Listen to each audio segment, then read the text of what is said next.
Welcome to Coachable Wealth, where we blend the worlds of sports and finance to bring you strategies as you navigate your wealth building journey.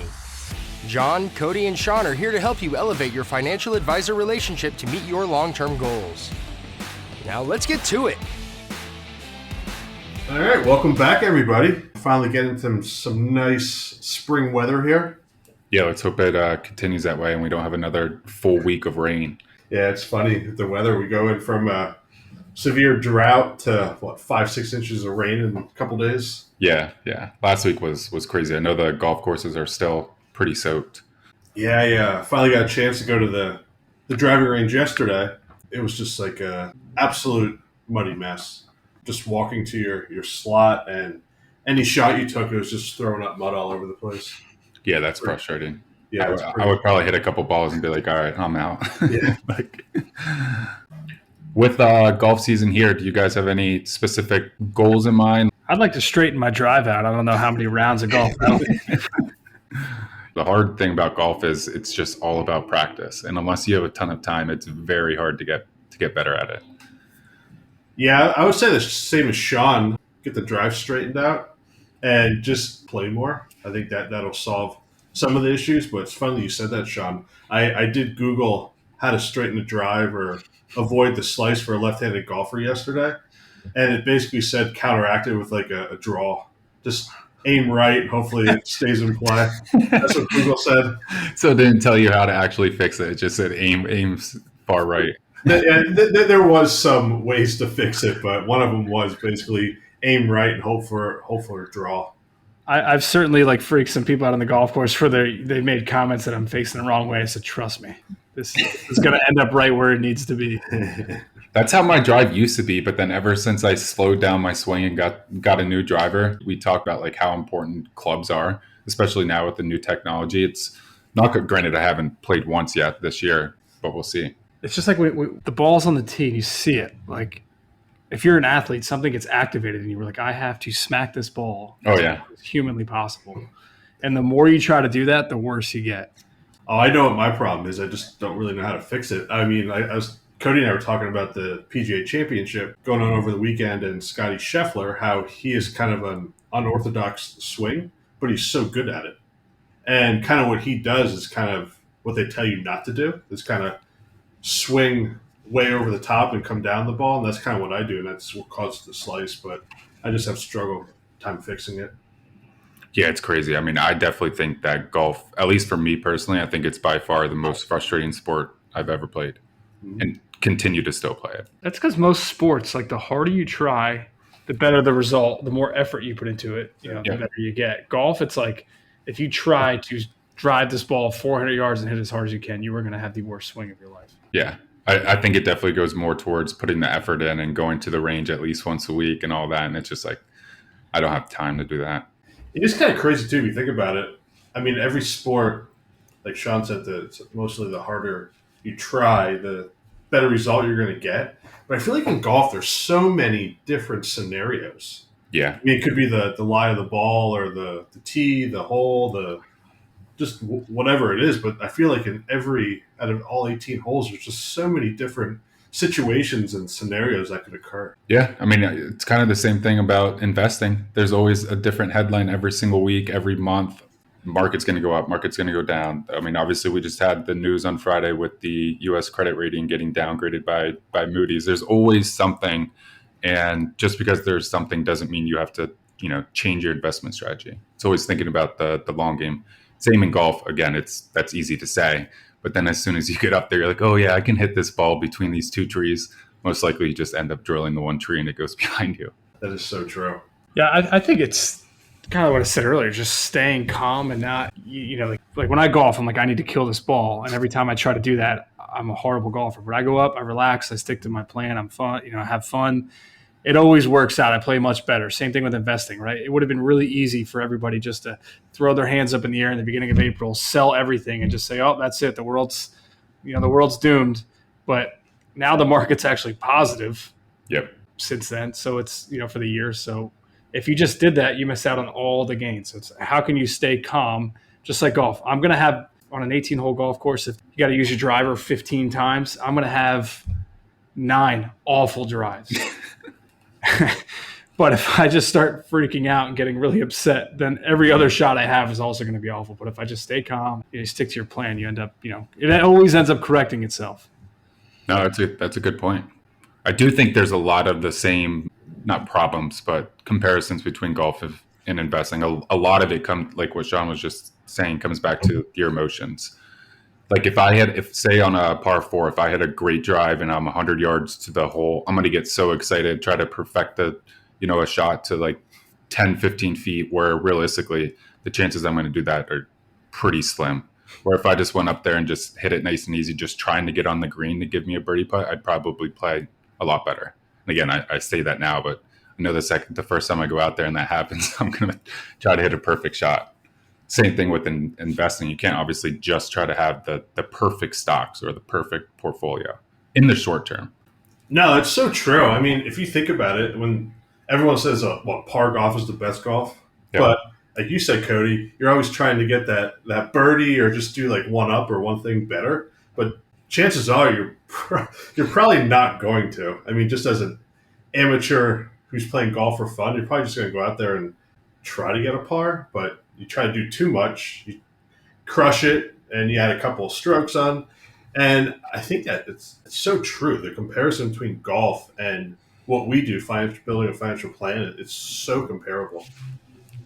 I will say that was a good point what you just made. If you try to crush or try to push, whether it's on investing or golf. So if we just talk about the PGA Championship that was just this past weekend, it was really just Scotty out by himself till John Rahm started coming in. But John Rahm started really pushing the last 3 holes, and he was either going to do really well and get to the top or awful.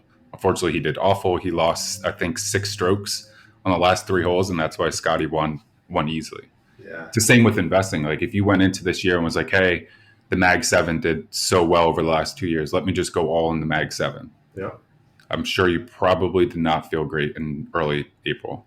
Luckily, it bounced back very strong over the last month. But again, you can't go over the top in either direction. Yeah, so true. I mean, just think of all the individuals, to Cody's point, who didn't make a change to their portfolio and just stayed 100% in the Mag 7. Yeah, the last couple of years, they had a good run, but this year where diversification is actually working, they're not seeing as good a results as someone who is diversified. And I was also thinking, too, for the individuals who are always looking for that extra performance, they kind of try to do that one step better, but in some cases, it does not work. Yep. No, that's a good point. And again, we talked about it. If we go up to try to crush a drive, most likely that thing is not going to go straight down the middle. It's, at least for us, because obviously we're just average golfers, probably below average if we're being honest. But for the pros, if they go up and crush it, most likely if they don't hit the fairway, it's just going to be a couple feet off into the rough. Yeah. Most of the time, it's about time spent in the market, not about time in the market. Just stay and play. I mean, get the ball in the fairway, get the ball around the green, and try to get that par. Pretty good correlation between one another. What's the biggest mistake that you guys normally see or hear clients or prospects bring up? I'll say this. I think it's personally just everybody, wants to wait for the perfect time to start. And they don't realize that there's always, you started this podcast stuff, but there's always something. Like there's always some bad news out there. There's been for 100 years. There'll be for the next 100 years. There's always bad headlines. Like the more you wait, the more missed opportunity you have. Yep. So what are you waiting for?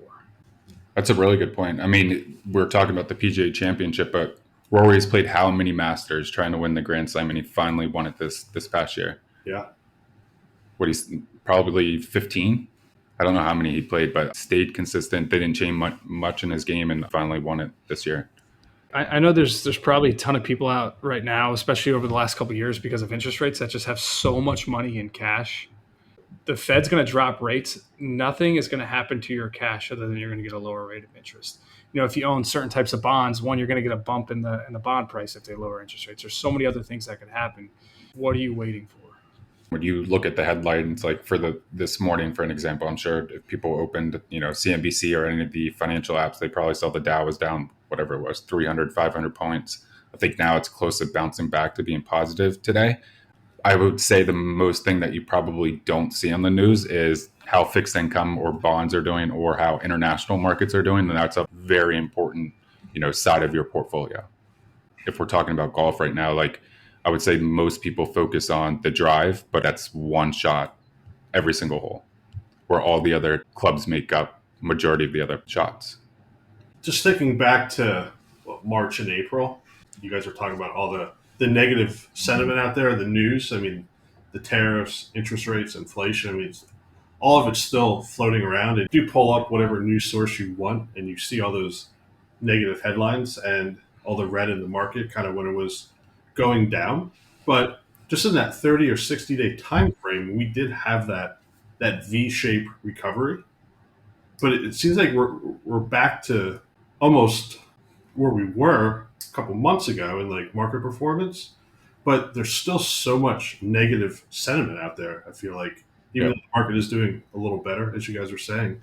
Again, we always talk about try to shut the door on the short-term emotions and noises. I mean, it's easier said than done, but the more disciplined you can be with that, I mean, I think long-term, the better off you're going to be.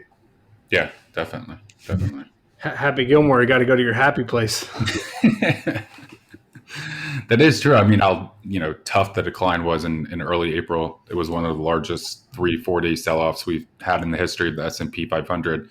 If you were, say you were on vacation from March till now, your account's probably positive since that time frame, just in a one month time frame. So that again is just trying to ignore the short-term news. Again, obviously it's hard, but you have to do it. Right. Look at 5 years ago, COVID. Market went down 30% in what, a month? And now, look at how that year ended. Yeah. If you look at if you really zoom out, all of those things are really just a blip on the radar. Well, if you think about your retirees that we work with on an everyday basis, just kind of put their 30, 40-year working career into like that time frame or perspective, and just think about all the different variables that they had to go through, positive and negative. I mean, it could be job promotions or family issues or job losses or issues with their house, whatever it is, cars breaking down. I mean, all those variables that kind of go into that 30, 40-year window. But they're doing all those consistencies. It could be savings rates or contributing to their 401k over that whole period. And they kind of have all those up and downs. But over that 30-year trajectory, they do meet their goals and are successful in the long term. Yep. And again, we're not saying to not do anything. Like there's definitely things that your financial advisor should be doing to take advantage of the volatility, whether it's, rebalancing to get a little more conservative at the start of this year after we had 2 back-to-back years of 20% plus returns, whether it was rebalancing back into the stock market with the decline. If you could take, more volatility, tax loss harvesting, like there's always things to do, but making big changes is definitely where it can have a negative impact. Just thinking of consistencies and discipline between investing and the golf world, did anybody see, I think it was Friday or Saturday night, after Scotty Scheffler was done with his round, he went back to the driving range, which a bunch of players usually do after a round. And I saw he was out there with like 2 other new individuals. I think one was his dad and one was his golf coach, where he was just on the driving range hitting balls. And then like, it wasn't even like his swing. It was just all about like his hip movement.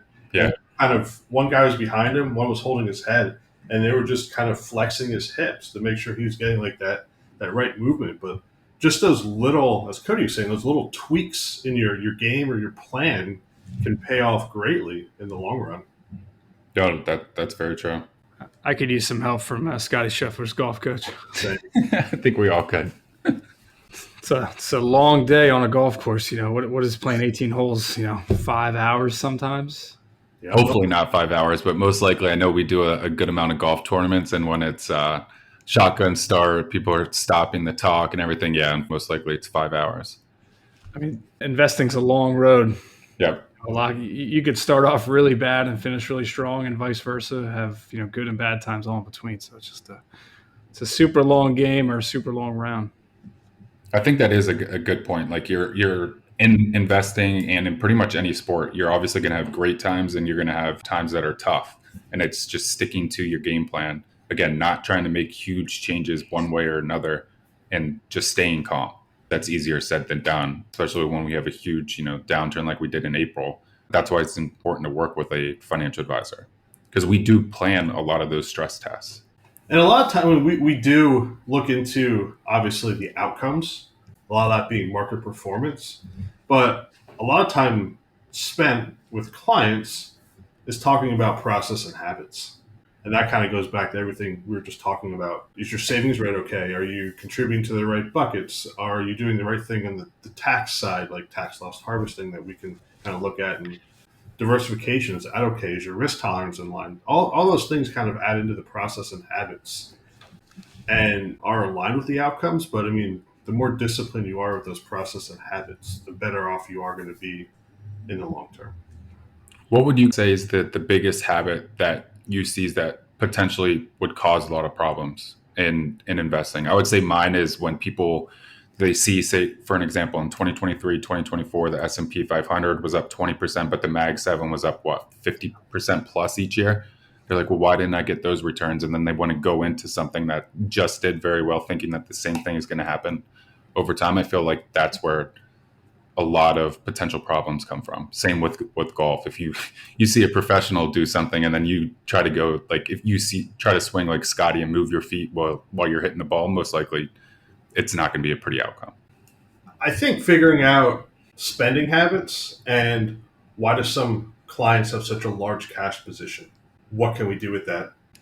Yeah, I was going to say cash. So many people have such huge cash balances, and it's not really doing much for them. So is it a mental reason that they have that there? Are they afraid of the market?